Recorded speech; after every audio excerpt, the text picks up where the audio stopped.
And it's surprising when we, for me at least, in finding wholeness and finding some things that I don't know how to be with, particularly interpersonal or emotional things. And I do trust it, and I can't hold it, and I resent it, and I argue about it sometimes in my own head. And I'm so kind of comfortable with being my unfinished, imperfect self that it's a lot easier now to be with that, in that trust. But that seems to me at any point we can come across those because we're uncovering and shining lights in our whole being, and things like that come to light. I was just thinking last night actually how in very earlier stages of mentoring perhaps and teaching, I still felt the agony of life in my own experience, like very personal experience. So I could feel the wholeness, but the unfair agony of life was part of my experience. And I accepted it in the parameters of wholeness and not having to be perfect, but it gave me a dread of life in a certain way, just a how can we be here in this kind of feeling. And I was thinking last night how that isn't alive in me in that way now, and hasn't been for some time. I sometimes feel a bit of leaning, kind of affecting me, but not much. It doesn't mean I don't care about these things, but they're much more, I think personally I'm more well in the places I was so deeply hurt. And so now I can just feel the welling up of the injustice for another, the unfairness of life, and for an animal that's trapped in a barn for its whole life, but it's not resonating in the broken place in me. It's part of my nature. So that's quite a transformation, and it's taken quite a long time. And I was really well enough in Second Life while it was going on, but I'm more well now. They were both going on, but I would look at it now. I mean, you could call it a broken zone, but it wasn't unconscious. It was a deeply injured place, one deeply wounded place that wasn't dominating me in the day-to-day, but would resonate with the pain of anybody or anything else. And I think it further released, because that was a personal injury that was deep in my emotions, but I was well with it. But when something would come up in somebody's story or whatever, it would hurt me in a personal way as well as in a more whole being way. And it wasn't wrong, I just felt it and thought, well, this is part of the agony of manifest life. That's a real slant, as though it was true. Well, it is true when we're coming from something that we're hoping to be free of and now having to be absolutely with this very hard place to be. But it still is a slant. It's a slant from coming there to there. Being there,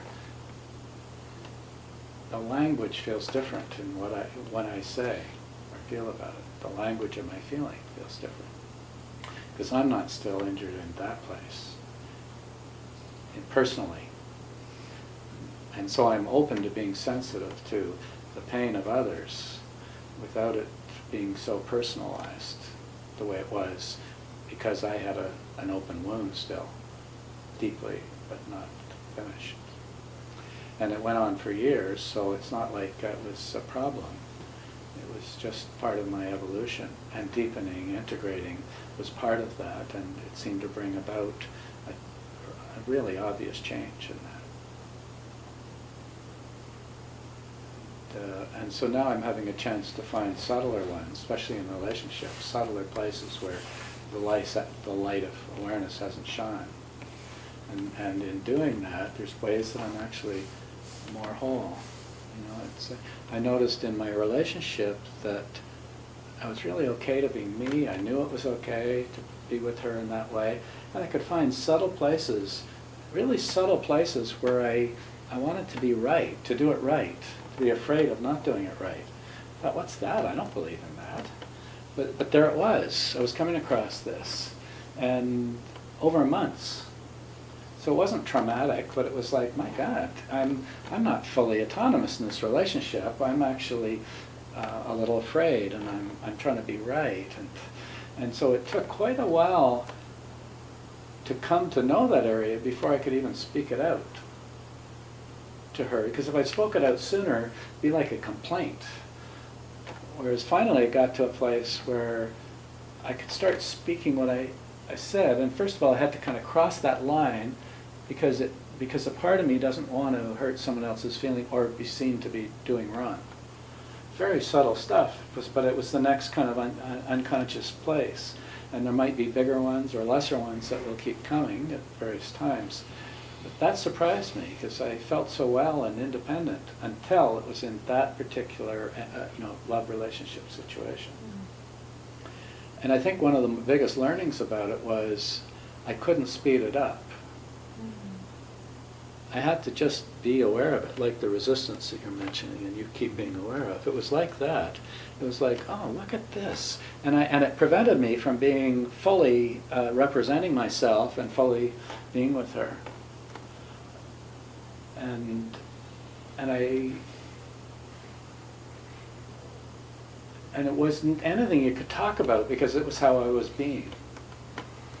So talking about it, fair enough, but it wouldn't come from a knowing place. It would come from a this isn't fair or this isn't right place. And I knew that wasn't the case.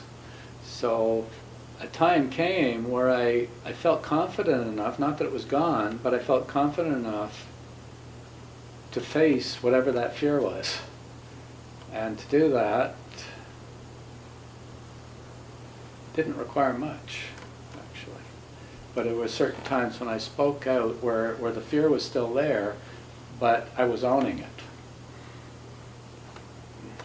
And I think there's still a residue of that in there, but it's not so obvious the way it was. So it was beautiful because here's a part of me that I'm amazed by, that this is still going on. And I'm amazed that I've got a relationship situation that has the dynamics of keeping me conscious in it until it shifts, basically recognition yoga.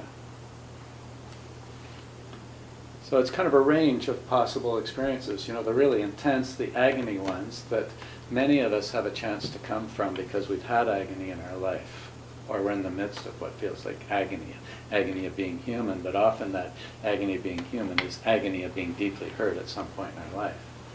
And even that seems to have resolved in me. And that leaves me more able to embrace all of life as it is, what I can tell. The thing is that sometimes the resistance is our beings need to be respected by ourselves. And then we say, well, that's pretty petty. Why would I need to show up that way? Because we're a finite human animal that needs to be fully lived. Mm. And so it's really nice, to hold our own resistance and knowing, okay, this is it. But to not speak up eventually when your wife's directing on, this is just just a fantasy. But to not speak up there could be leaving your own sense of self diminished. Now you could say, well, there's no reason to be diminished just by that. Who cares? You might feel diminished.